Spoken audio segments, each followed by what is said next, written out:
ચાલો ધ્યાન આપો.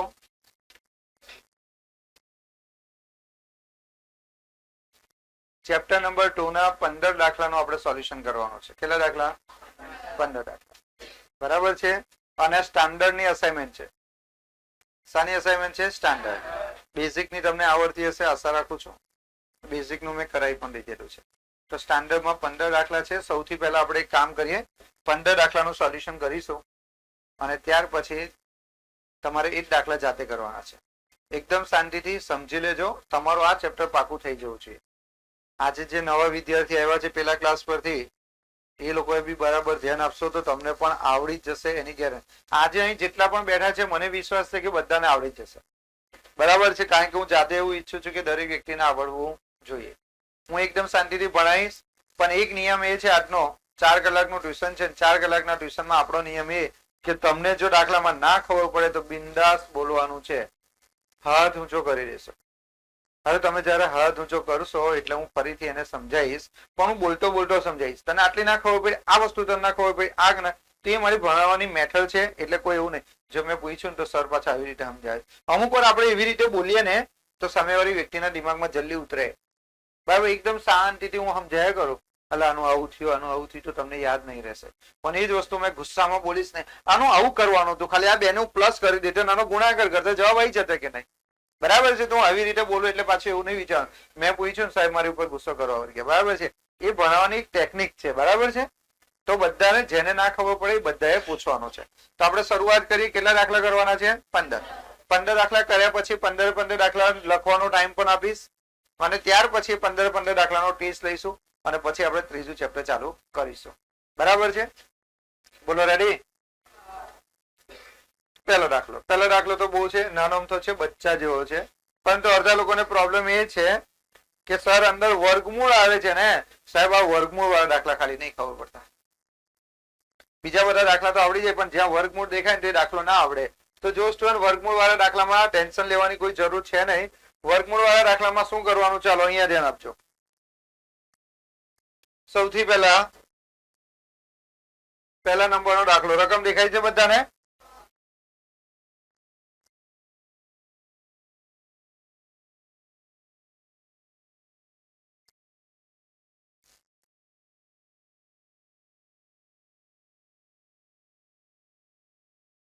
નહીં થતું? બોલો ના. ચાલો પહેલા નંબરનો દાખલો જો બધાનું ધ્યાન અહીંયા. પહેલા નંબરના દાખલામાં તમને કીધું છે દ્વિઘાત બહુપદી. દ્વિઘાત બહુપદી x નો સ્ક્વેર વત્તા 2 વર્ગમૂળમાં 5x - 15 ના શૂન્યો શોધો. જો હવે અહીંયા વર્ગમૂળ આવ્યું કે નહીં? વચ્ચે વર્ગમૂળ દેખાય છે. હવે વર્ગમૂળ દેખાય એટલે મોસ્ટ ઓફ વિદ્યાર્થીઓ શું થાય? ટેન્શન માં આવી જાય, ભાઈ વર્ગમૂળ વાળો દાખલો મને આવડતો નથી. ટેન્શન નહીં લેવાનું. જયારે વર્ગમૂળ દેખાય તો ખુશ થઈ જવાનું. વર્ગમૂળ વાળો દાખલો કેવો કહેવાય? સહેલો. તો જો આપણે કરીએ કેવી રીતે દાખલો કરવાનો. પહેલા નંબરનો દાખલો, દાખલા નંબર 1. બરાબર. પહેલા તો સૌથી પહેલા તમારે જયારે પણ તમને શૂન્ય શોધવાના કીધા હોય, શું શોધવાનું કીધું હોય? શૂન્ય શોધવાના કીધા હોય એટલે સૌથી પહેલા તમારે ધારી લેવાનું p of x બરાબર 0. શૂન્ય શોધવાનું કીધું હોય એટલે તમારે p of x બરાબર કેટલા ધારી લેવાના? બોલો 0. બોલો આટલું ક્લિયર થાય છે? હવે આ જે p of x તમે લખેલું છે એ p of x ની જગ્યા પર તમારે તમારી કિંમત લખી દેવાની. તો કિંમત તમારી કઈ છે તે જોઈ લો. તો કિંમત આપણી છે x નો સ્ક્વેર પછી વત્તા કેટલા છે બોલો? વત્તા 2 વર્ગમૂળમાં 5x વત્તા -15 = 0. બોલો આવું છે કે નહીં? પહેલા એટલું મને કહો. મેં કશું કઈ નવું નથી કર્યું. પહેલા શું લખ્યું મેં? p of x = કેટલા? 0.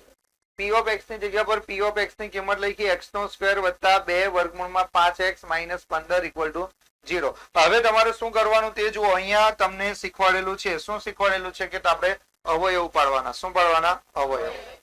હવે અવયવ કેવી રીતે પાડવાના? બરાબર ધ્યાન આપશો તો આવડશે, બાકી નહીં આવડે. અવયવ પાડવા માટે તમારે આ ટાઈપનું એક ડુંગર જેવું બનાવવાનું. બરાબર છે. આવું શીખવાડેલું કે નતું શીખવાડ્યું? બોલો.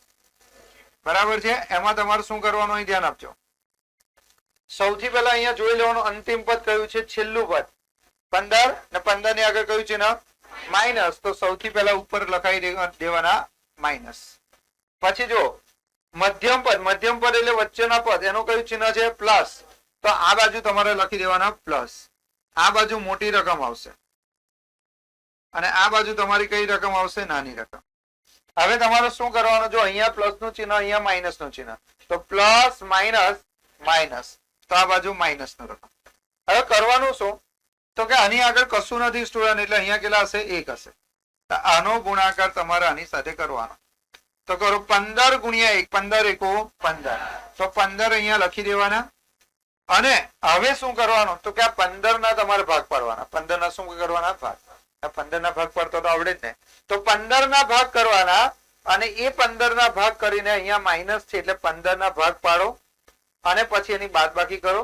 તો તમારા કેટલા આવવા જોઈએ? મધ્યમ પદ જેટલો જવાબ આવવો જોઈએ, એટલે કે 2 વર્ગમૂળમાં 5 આવવા જોઈએ. એટલે કે અહીંયા તમારો આન્સર કેટલો આવવો જોઈએ? 2 વર્ગમૂળમાં 5.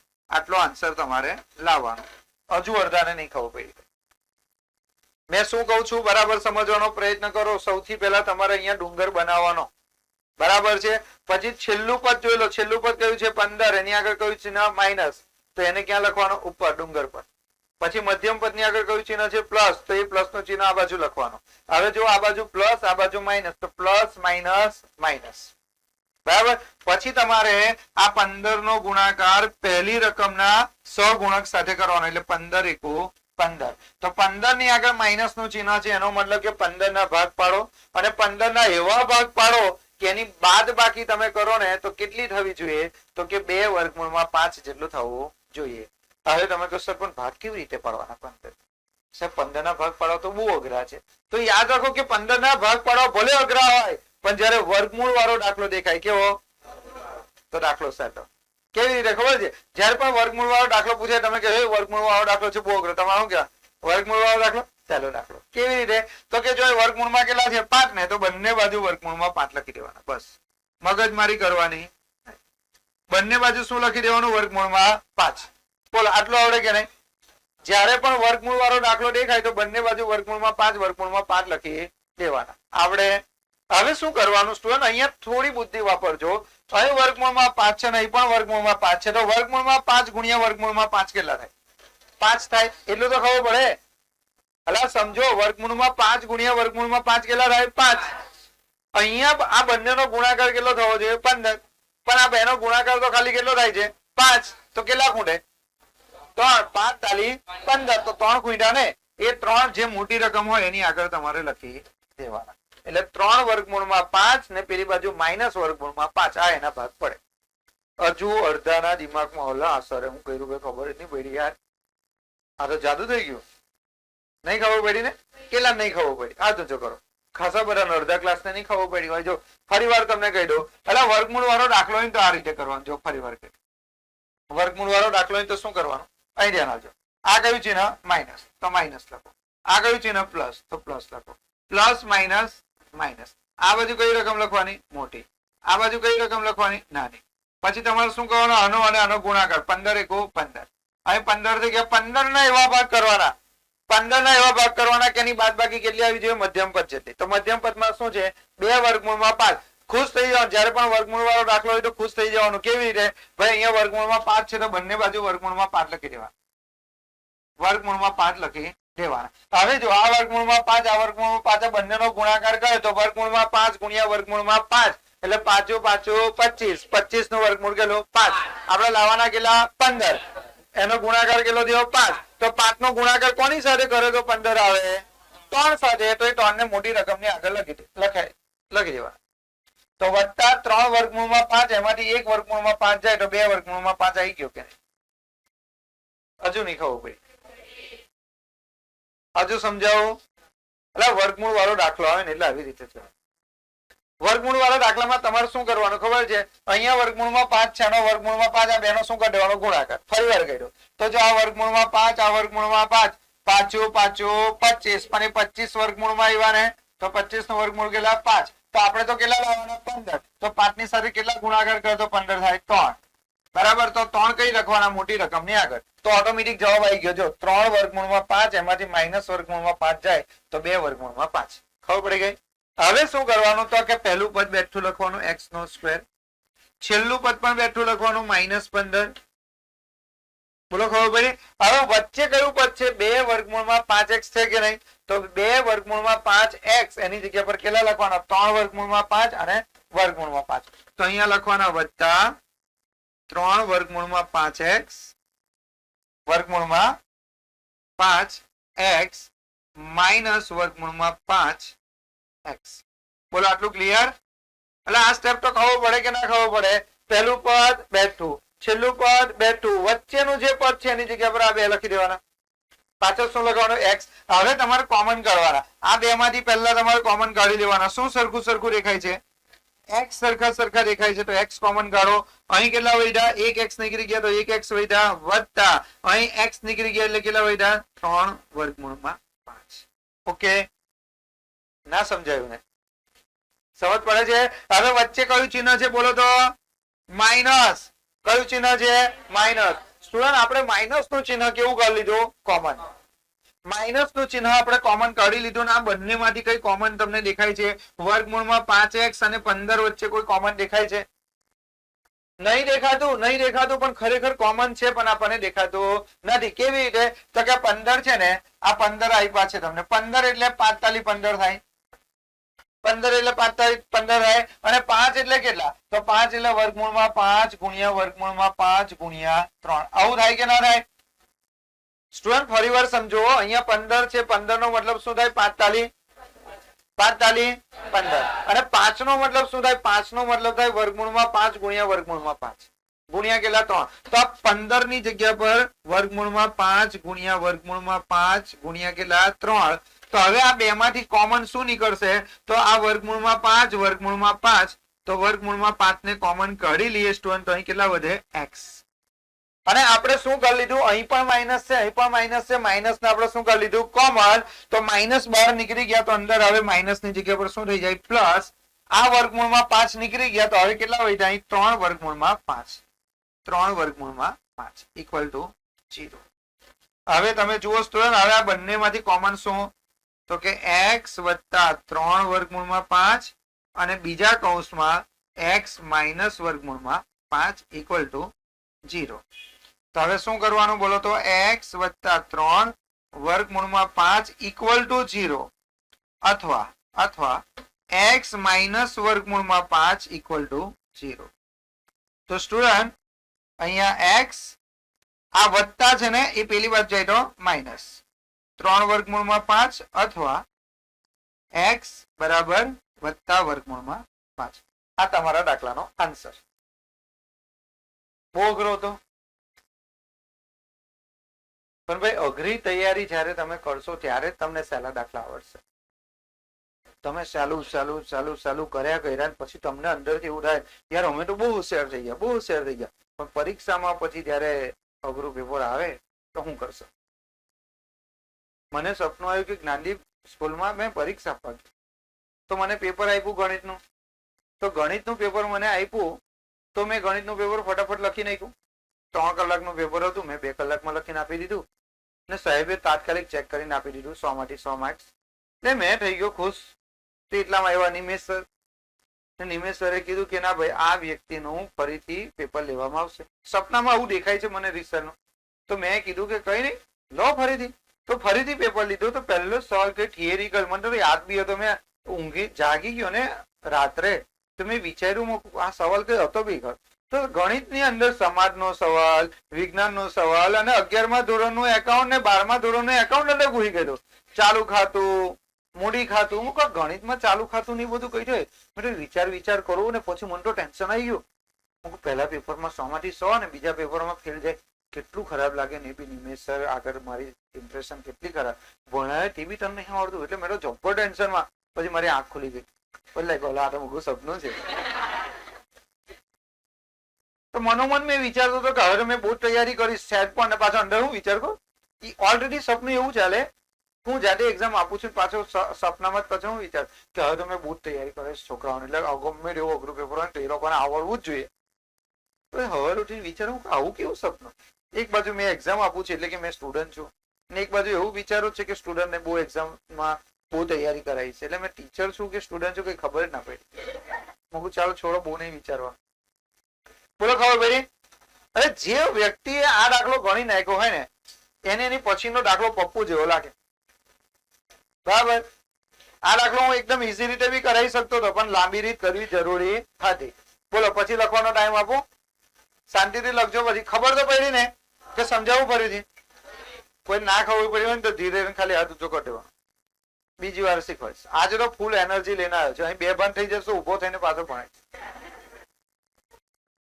અત્યારે થોડા વખત પહેલા વર્લ્ડ કપ હતો ગયા વર્ષે. વર્લ્ડ કપમાં અફઘાનિસ્તાન અને ઓસ્ટ્રેલિયાની મેચ હતી. તો અફઘાનિસ્તાન વાળાએ બહુ મસ્ત રન કરેલા. પછી ઓસ્ટ્રેલિયા વાળું જયારે રમવા ગયું તેની તો 7 વિકેટ પડી ગઈ. ને એક મેક્સવેલ કરીને ખેલાડી છે. ઓ ભાઈ એ તો જો રમ્યો છે એટલું ખતરનાક રમ્યો. એકલો જીતાડી ગયો 200 રન મારીને. પણ એમાં 200 રન મારતા મારતા વચ્ચે છે ને બિચારો ઇન્જર્ડ થઈ ગયો એટલે નસ એની ચડી ગઈ.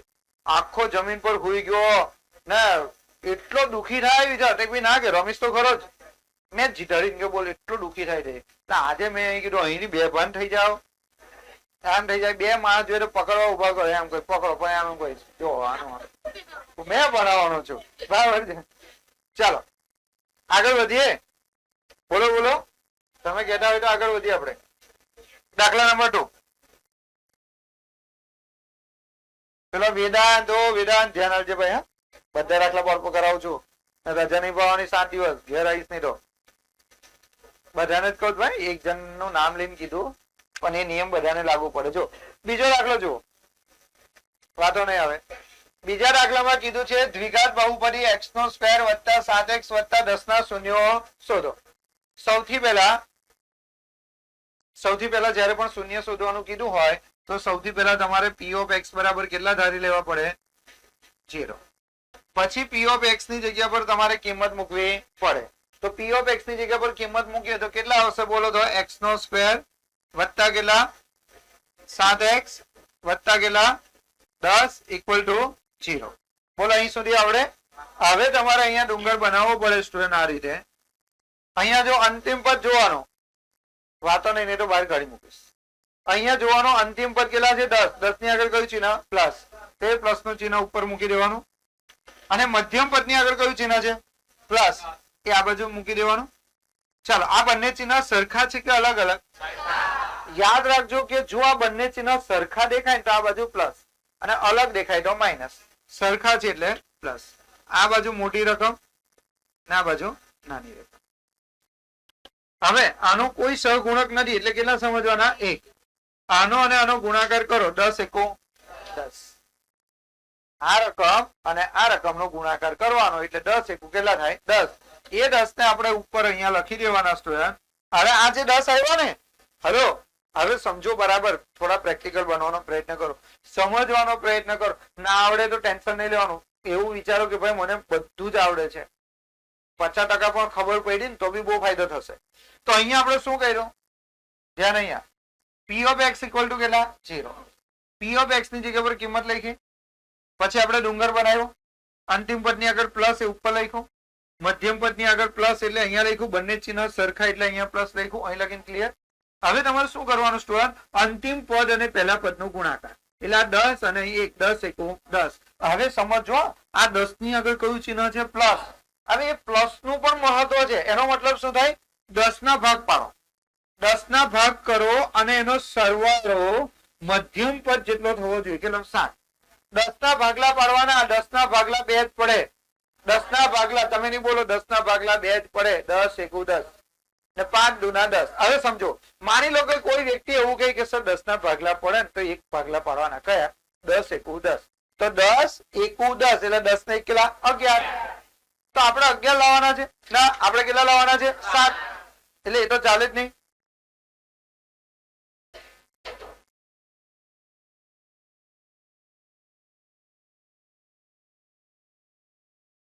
ચાલો અહીંયા ધ્યાન આપો. મેં તમને શું કીધું કે 10 ના ભાગલા 2 પડે. એક તો 10 × 10 ને 1 કેટલા? 5 × 10. તો 10 × 10 તમે પાડશો તો 10 × 10 તો 10 ને 1 કેટલા? 11. આપણે લાવવાના કેટલા? 7. 10 × 10 ચાલશે. બીજા કયા ભાગ પડે? 5 × 10 5 ને પેલા કેટલા? 2.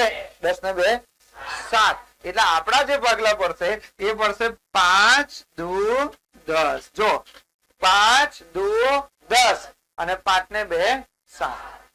આ બંનેનો સરવાળો મધ્યમ પદ જેટલો થવો જોઈએ.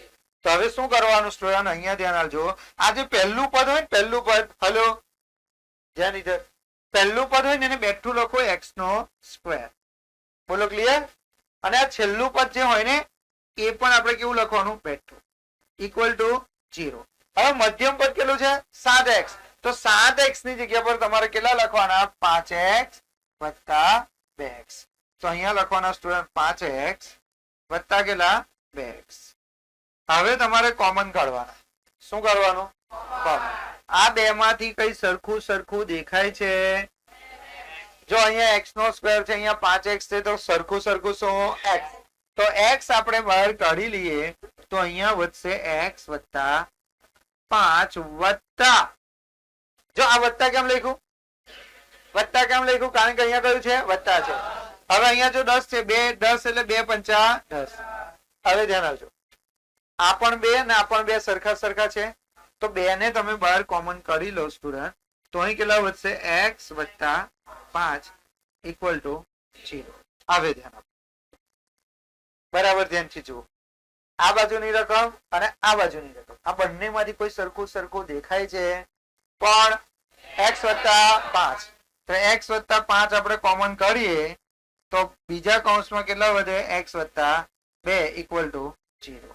માટે x વત્તા 5 ઇક્વલ ટુ 0 અને બીજા કૌંસમાં x વત્તા 2 ઇક્વલ ટુ 0.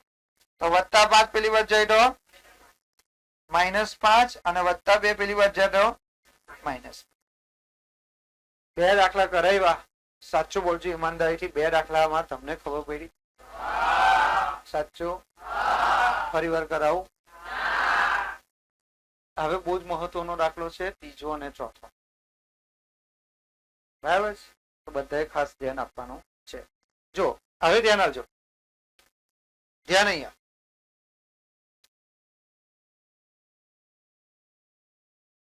બીજો અને ત્રીજો જે દાખલો છે, સોરી ત્રીજો અને ચોથો, ત્રીજો ચોથો અને પાંચમો, પાંચમો તો સૌથી મહત્વનો છે, પણ આપણે ત્રીજો અને ચોથો પહેલા કરીએ. તો ત્રીજા ચોથા દાખલામાં એક વસ્તુ યાદ રાખજો કે ત્રીજો અને ચોથો દાખલો ગણવાની બે રીત છે. બરાબર? જ્યારે એના છેદ આપેલા હોય ત્યારે અને છેદ ન આપેલા હોય ત્યારે. જ્યારે પણ દાખલામાં છેદ ના આપેલો હોય ને તો સૂત્રની મદદથી કરવાનો. બરાબર? અહીં દાખલામાં શું કીધું, જો ત્રીજા નંબરના દાખલા, જેના શૂન્યોનો સરવાળો, ભાઈ શૂન્યોનો સરવાળો આપી દીધેલો છે. શૂન્યનો સરવાળો એટલે શું? Alpha plus beta. શૂન્ય એટલે એક શૂન્યનું નામ છે આલ્ફા, બીજા શૂન્યનું નામ છે બીટા. શૂન્યના સરવાળાનો મતલબ થાય આલ્ફા વત્તા બીટા. શૂન્યના સરવાળાનું સૂત્ર ખબર છે શું?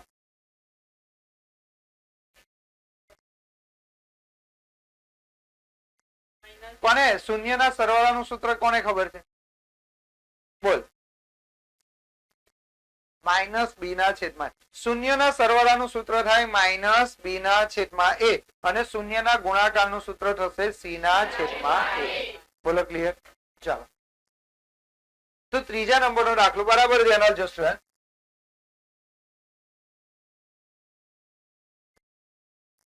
ત્રીજા નંબરનો દાખલો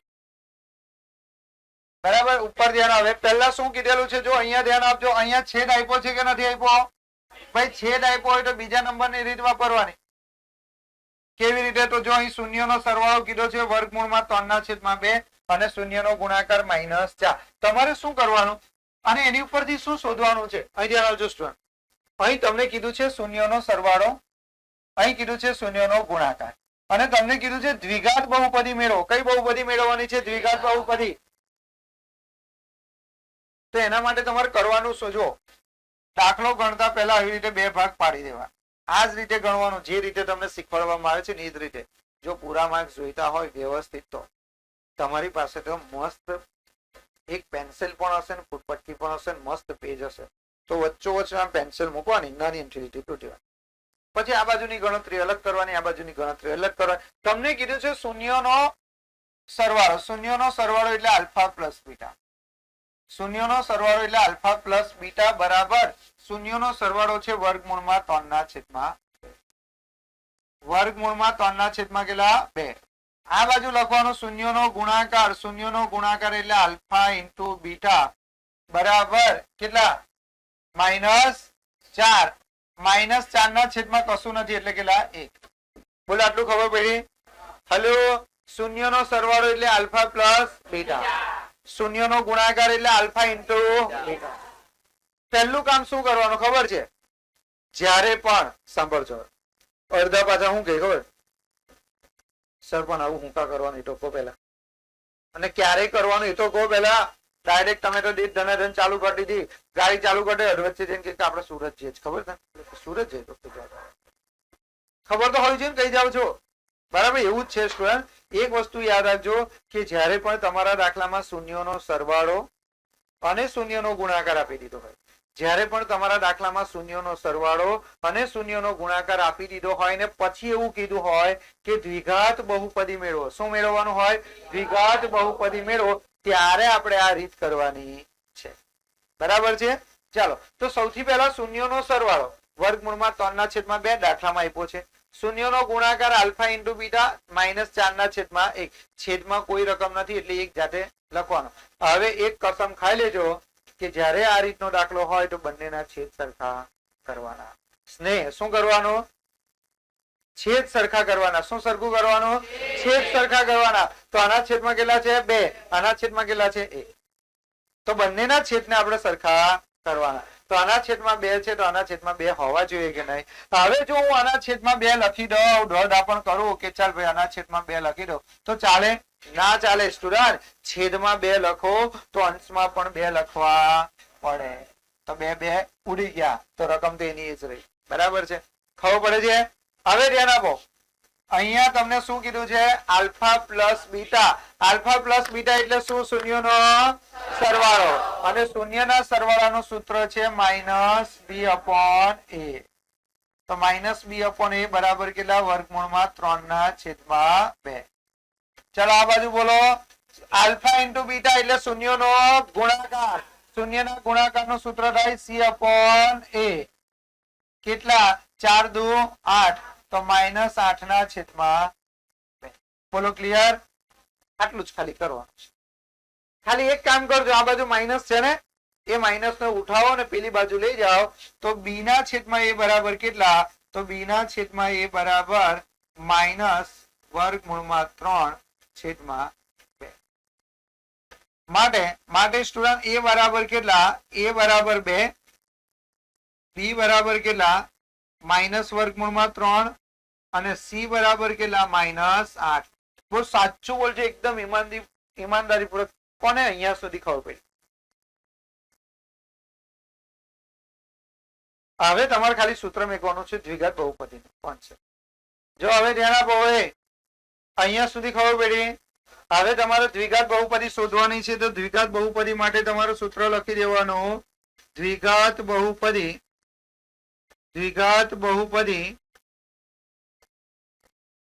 બહુપદીનું સૂત્ર શું થાય? તો દ્વિઘાત બહુપદીનું સૂત્ર થાય p of x બરાબર ax² વત્તા bx વત્તા c. a બરાબર કેટલા તે જોઈ લો? 2. x². b બરાબર -વર્ગમૂળમાં 3x -8. આવી ગયો જવાબ. બોલો ખબર પડી છે? હવે આગળ કે લગાવવો હોય તો આગળ કે લખાઈ દેવાનો અને પછી લખવાનું શૂન્યતર અચળ સંખ્યા. બરાબર છે? સમજ પડે છે? ચાલો આગળ દાખલા નંબર 4. જો 5 દાખલા થાય ને એટલે તમને લખવા માટેનો ટાઈમ આપું છું. હા, ચાલો ચોથા નંબરનો દાખલો જોઈ લઈએ પહેલા. ચોથા નંબરના દાખલામાં જો શૂન્યનો સરવાળો કેટલો કીધો છે? દેખાય છે ખરું કે મોટું કરું? શૂન્યનો સરવાળો કેટલો છે? વર્ગમૂળમાં 3. અને શૂન્યનો ગુણાકાર કેટલો છે? 1/વર્ગમૂળમાં 3.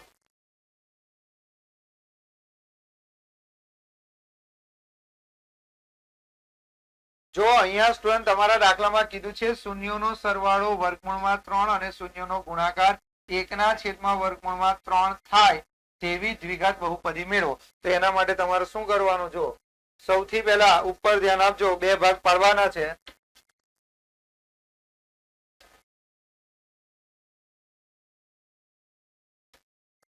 શૂન્યનો સરવાળો એટલે આલ્ફા પ્લસ બીટા. શૂન્યનો સરવાળો આ બાજુ શૂન્યનો ગુણાકાર. બરાબર. તો સ્ટુડન્ટ શૂન્યનો સરવાળો જોઈ લો. શૂન્યનો સરવાળો કેટલો છે જોઈ લો. કેટલો છે બોલો તો યાદ રાખજો. વર્ગમૂળમાં 3. વર્ગમૂળમાં 3 અને ગુણાકાર કેટલો 1/વર્ગમૂળમાં 3. ચાલો હવે ધ્યાન આપજો. પેલા જેવો દાખલો છે. આ શૂન્યનો સરવાળો છે, આ શૂન્યનો ગુણાકાર. મેં તમને શું કીધેલું કે જ્યારે પણ તમારા દાખલામાં શૂન્યનો સરવાળો આપી દીધો હોય, શૂન્યનો ગુણાકાર આપી દીધો હોય અને એની ઉપરથી તમારે દ્વિઘાત બહુપદી મેળવવી હોય તો સૌથી પહેલા બંનેના છેદ શું કરી દેવાનો? આના છેદમાં કેટલા છે? વર્ગમૂળમાં 3. આના છેદમાં વર્ગમૂળમાં 3 નથી એટલે આના છેદને આપણે વર્ગમૂળમાં, આના છેદમાં ખાલી કેટલા લખી દેવાના? 1. તો આના છેદમાં વર્ગમૂળમાં 3 નથી તો આપણે શું કરી દેવાનું કે આના છેદમાં વર્ગમૂળમાં 3 લખી દેવાના. છેદમાં વર્ગમૂળમાં 3 લખીએ તો અંશમાં પણ વર્ગમૂળમાં 3 લખવા પડે. બોલો ખબર પડી? હવે જો આલ્ફા પ્લસ બીટા એટલે શું થશે? -b/a. એનું સૂત્ર છે ને આલ્ફા પ્લસ બીટા એટલે શું? શૂન્યનો સરવાળો. શૂન્યના સરવાળાનું સૂત્ર છે -b/a. આ બાજુ જો વર્ગમૂળમાં 3 ગુણ્યા વર્ગમૂળમાં 3 કેટલા થાય? 3 ચાલી 9 નું વર્ગમૂળ 3. તો અહીંયા થશે 3/વર્ગમૂળમાં 3. આ બાજુ જો આલ્ફા ઇન્ટુ બીટા એટલે કે શૂન્યનો ગુણાકાર, એનું સૂત્ર થાય c/a. c/a બરાબર કેટલા? 1/વર્ગમૂળમાં 3. હવે તમારે પતી ગયો દાખલો. હવે તમારે ખાલી કરવાનું શું તો કે માઇનસ નું ચિહ્ન આ બાજુ છે ને તે માઇનસ નું ચિહ્ન આપણે પેલી બાજુ લઈ જવાનું. તો માઇનસ નું ચિહ્ન આપણે પેલી બાજુ લઈ જઈએ તો b/a બરાબર -3/વર્ગમૂળમાં. બોલો થઈ ગયો? સમજાય છે? તો માટે a બરાબર કેટલા? a બરાબર વર્ગમૂળમાં 3, b બરાબર -3 અને c બરાબર 1. હવે તમારે દ્વિઘાત બહુપદી શોધવાની. તો દ્વિઘાત બહુપદી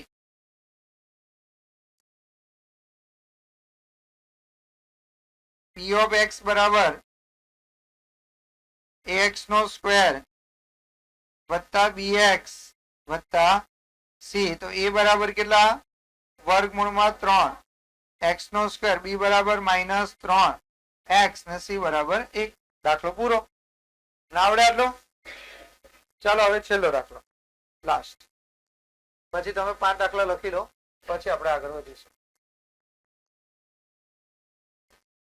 છેલ્લો દાખલો બરાબર ધ્યાન આપજો. હવે દાખલા નંબર 5.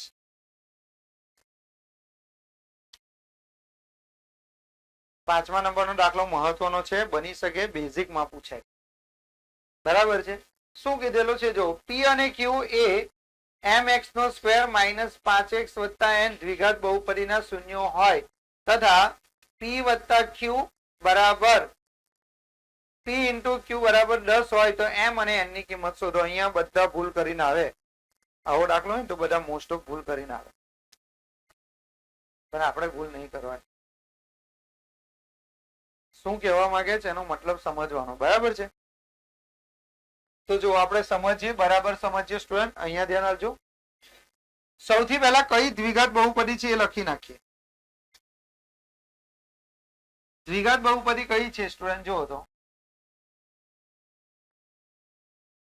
જો પૂરા માર્ક્સ લેવા હોય ને તો પહેલા લખવું પડે વ્યવસ્થિત.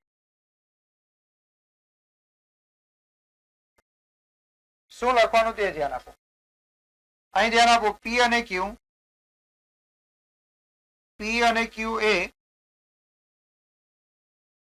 p of x ના શૂન્યો છે. p of x ના શું કીધા છે? શૂન્યો છે. આવું કીધું છે કે નહીં એમને? બોલો. હવે ધ્યાન આપો. p of x બરાબર લખી નાખો. p of x બરાબર કેટલા છે? p of x બરાબર તમને કહી દીધું છે mx² -5x વત્તા n. છેલ્લો દાખલો છે, બરાબર સમજો. હવે અમુક ને તો એવું જ પ્રશ્ન થાય સર આ પી અને ક્યુ શું છે? સમજો મારી વાત સમજો. આપણે દરેક દાખલામાં એવું કહીએ ને કે જે દ્વિઘાત બહુપદી હોય એ દ્વિઘાત બહુપદીના કેટલા શૂન્ય હોય? 2 શૂન્ય હોય. બરાબર? તો દ્વિઘાત બહુપદીના 2 શૂન્ય હોય તો બંને શૂન્યનું એક નામ આપી દીધું આપણે. એક શૂન્યને આપણે કહેવાનો આલ્ફા અને એક શૂન્યને આપણે કહેવાનો બીટા. તો દરેક દાખલામાં આપણે શું કહીએ? એક શૂન્યને આલ્ફા કહીએ, બીજા શૂન્યને બીટા. એક શૂન્યને આપણે આલ્ફા કહીએ, બીજાને બીટા. એકને આલ્ફા, બીજાને બીટા. પણ આ દાખલામાં શું કીધું? ના ના ના ના, આલ્ફા નહીં. આલ્ફાની જગ્યા પર એનું નામ શું? પી. અને બીટાની જગ્યા પર શું? તો કે ના ના, બીટામાં નહીં ગમતું, એની જગ્યા પર ક્યુ. એટલે આલ્ફા અને બીટા જ છે. એ આલ્ફા અને બીટા જ છે, પણ આલ્ફાની જગ્યા પર પી નામ આપ્યું છે અને બીટાની જગ્યા પર ક્યુ નામ આપ્યું છે. ખબર પડે છે તો એ જ. ચાલો, આનો મતલબ શું થાય સ્ટુડન્ટ? અહીંયા ધ્યાન આપજો. અહીંયા તમને કીધું છે એ બરાબર કેટલા? એ બરાબર એમ થાય કે નહીં? એ એટલે એક્સ નો સહગુણક થાય, એક્સ ના સ્ક્વેર નો સહગુણક. એ એટલે શું? એક્સ ના સ્ક્વેર નો સહગુણક. અને બી એટલે કોનો સહગુણક? એક્સ નો. -5 અને સી એટલે અચળ પર એન લખાય. બોલો, આટલું ખબર પડે છે? સમજ પડી? હવે ધ્યાન આપજો. હવે અહીંયાથી ઇમ્પોર્ટન્ટ ચાલુ થાય છે. અહીંયા તમને કીધું છે પી વત્તા કોણ છે? ક્યુ. અહીં સમજો, પી વત્તા કોણ છે? ક્યુ. એટલે પી એટલે એક શૂન્ય પહેલું શૂન્ય અને ક્યુ એટલે બીજું શૂન્ય. આલ્ફા વત્તા બીટા કહેવાય અને આલ્ફા વત્તા બીટા કહેવાય કે નહીં? પણ આલ્ફાની જગ્યા પર કોણ છે? પી. અને બીટાની જગ્યા પર કોણ છે? ક્યુ. એટલે સમજ પડે છે? એટલે હું જે સમજાવું છે તમને ખબર પડે છે?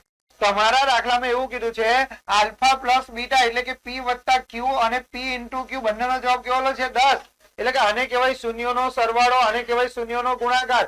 શૂન્યોનો સરવાળો પણ 10 છે અને શૂન્યનો ગુણાકાર પણ 10 છે. થાય કે નહીં? હજુ નહીં ખબર પડતી હોય. તમારા દાખલામાં સ્ટુડન્ટ, તમારા દાખલામાં આવું કીધું છે કે નહીં? બોલો તો કે પી વત્તા ક્યુ બરાબર પી ઇન્ટુ ક્યુ બરાબર કેટલા? 10. આવું કીધું છે? હા. તો પી વત્તા ક્યુ એટલે શું? શૂન્યનો સરવાળો. તો શૂન્યનો સરવાળો બરાબર તમે એવું કહી શકો કે પી વત્તા ક્યુ બરાબર કેટલા? તો કે એના બરાબર કેટલા? 10. એવું કહેવાય કે ના કહેવાય? તો આપણે એવું લખીએ કે પી વત્તા ક્યુ બરાબર કેટલા? 10. પી વત્તા ક્યુ એટલે શું? બોલો તો શૂન્યનો સરવાળો. તો શૂન્યના સરવાળાનું સૂત્ર -b/a બરાબર કેટલા? 10. માટે સ્ટુડન્ટ બી બરાબર કેટલા? તો બી બરાબર -5 અને એ બરાબર કેટલા? તો એ બરાબર m બરાબર કેટલા? 10. માટે અહીંયા કરો માઇનસ માઇનસ કેટલા?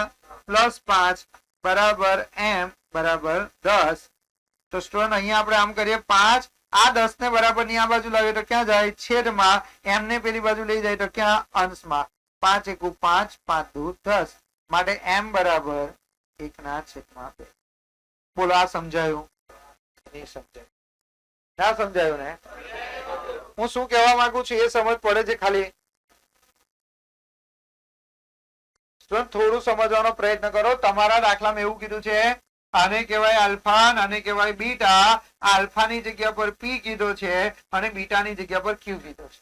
તો પી વત્તા ક્યુ બરાબર 10 કહેવાય કે નહીં? કેમ? કારણ કે વચ્ચે બરાબર છે. જો આના બરાબર આ છે, આના બરાબર આ છે, તો પી વત્તા ક્યુ બરાબર 10 લખાય. તો પી વત્તા ક્યુ એટલે શું? શૂન્યનો સરવાળો. શૂન્યના સરવાળાનું સૂત્ર શું? -b/a બરાબર 10. માઇનસ ના માઇનસ અને બી બરાબર કેટલા? બી બરાબર -5 અને એ બરાબર કેટલા? m બરાબર 10. તો માઇનસ માઇનસ પ્લસ 5/m બરાબર 10. તો શું થશે હવે? બોલો તો. હવે આ 10 ને આપણે બરાબર ની આ બાજુ લાવીએ તો છેદમાં જાય, m ને આ બાજુ લાવીએ તો અંશમાં જાય. તો 5/10 એટલે 5 × 5 = 5 × 10. તો m બરાબર 1/2. એવી રીતે સ્ટુડન્ટ આ બાજુ આપણે એવું લખી શકીએ આલ્ફા ઇન્ટુ બીટા એટલે કે પી ઇન્ટુ ક્યુ બરાબર કેટલા? 10. તો આને કહેવાય શૂન્યનો ગુણાકાર. શૂન્યનો ગુણાકાર એટલે c/a બરાબર કેટલા? 10. માટે c બરાબર કેટલા? n અને a બરાબર કેટલા? m બરાબર કેટલા? 10. આપણે શોધવાનું શું છે? n. તો n બરાબર n બરાબર આપણે આવું કરીએ, આ m ને પેલી બાજુ લઈ જઈએ તો 10 ગુણ્યા m, માટે n બરાબર 10, m બરાબર કેટલા? 1/2. 2 પંચા 10, 5 એકુ 5, n બરાબર 5 એકુ 5. થાય કે ના થાય? તો જો બી વિભાગમાં બીજા નંબરના જે ચેપ્ટર હતા, આ બીજા નંબરનું ચેપ્ટર, એમાં 5 દાખલા આ રીતના પૂછાય છે. બરાબર છે? તો આ દાખલા તમે કરી નાખો. બરાબર, પછી આપણે આગળ વધીશું.